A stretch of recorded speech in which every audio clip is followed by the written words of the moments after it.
The war in Ukraine is entirely the fault and responsibility of one man, Vladimir Putin, though, of course, decades of misjudgments in Western foreign policy set the stage for him, as we have covered before.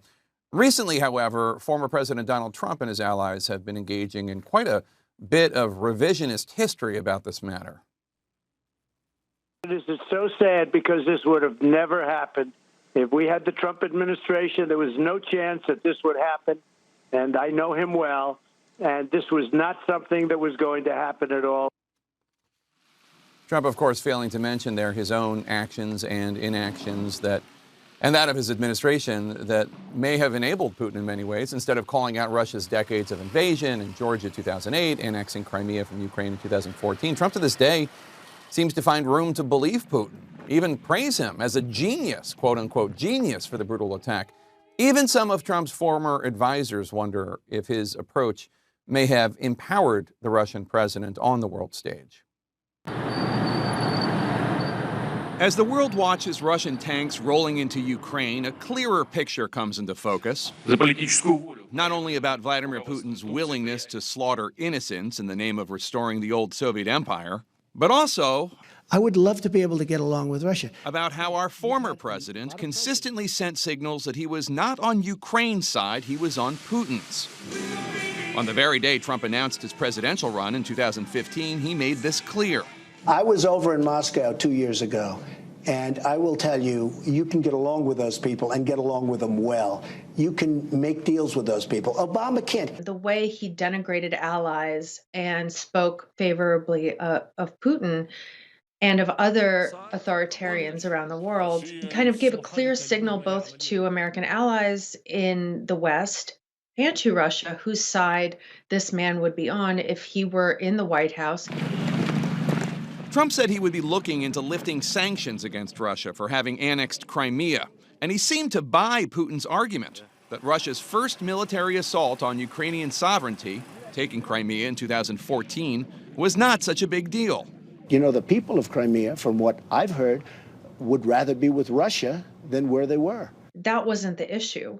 The issue was that it was annexed illegally against all international laws.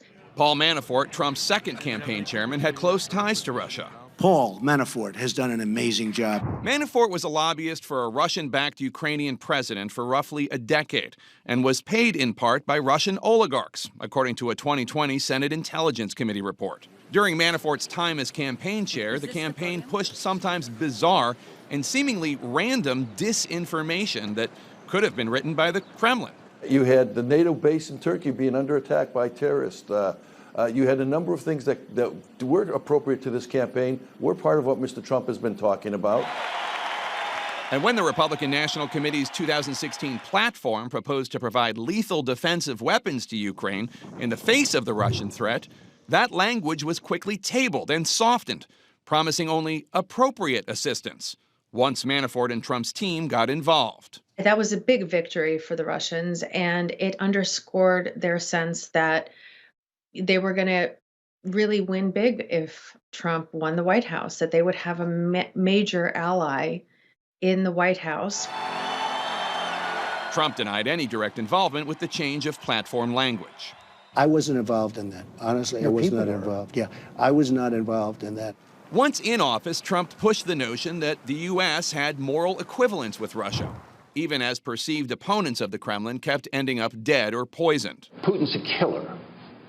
A lot of killers. We got a lot of killers. Why, you think our country's so innocent? Trump argued Russia should be given back its seat within the powerful G7 summit, even though its membership had been revoked as punishment for attacking Ukraine.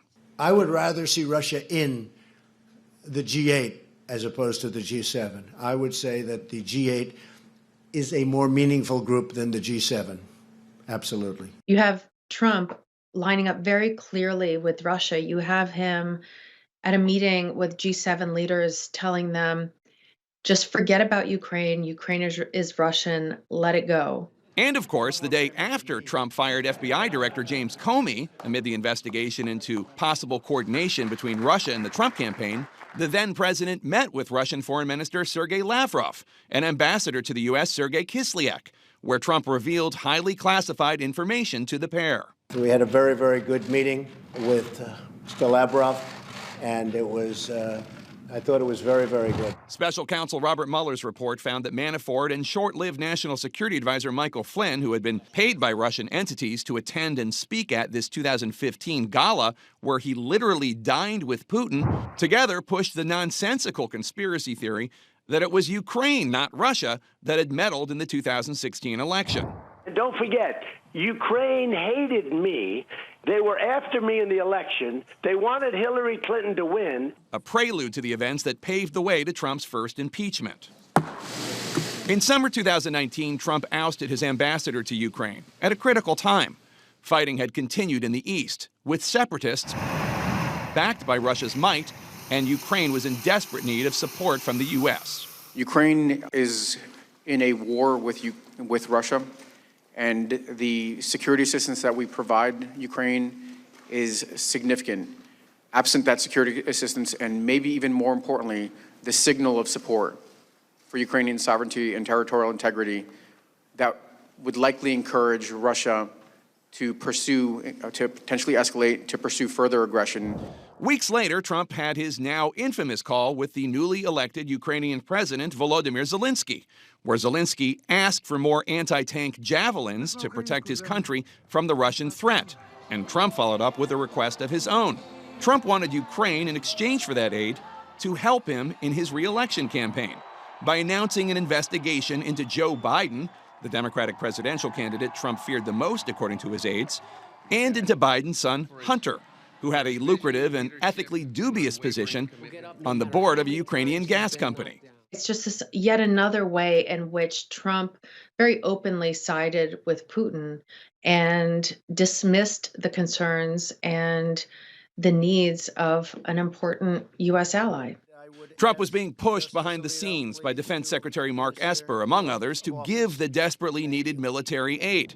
And eventually, Zelensky did get the weapons he asked for, and an in-person meeting with Trump, though not the one he wanted in the Oval Office. We need support, real support. And we thanks everybody. Trump and his supporters today note that unlike during the administrations of Bush and Obama, Putin never invaded any country during the Trump years, which is true. Though Russia did significantly ramp up its military presence in Syria. But former Trump National Security Advisor John Bolton said there could be a reason for that. In a second Trump term, I think he may well have withdrawn from NATO. And I think Putin was waiting for that. That signal had certainly been sent. Number one, NATO is obsolete. It's obsolete, and we pay too much money. They are delinquent. NATO is obsolete and has to be rejiggered. You had candidate Trump talking in this way, saying that NATO was obsolete, that he wanted to get along with Russia, that Russia was a superpower that we should take seriously and respect. I mean, that was music to Putin's ears. Behind closed doors, White House aides had to convince Trump to stand by NATO, according to the New York Times. I had my heart in my throat at that NATO meeting. I didn't know what the president would do. He called me up to his seat seconds before he gave his speech, and I said, look, go right up to the line, but don't go over it. It is a line Bolton fears would have been crossed if Trump had been reelected.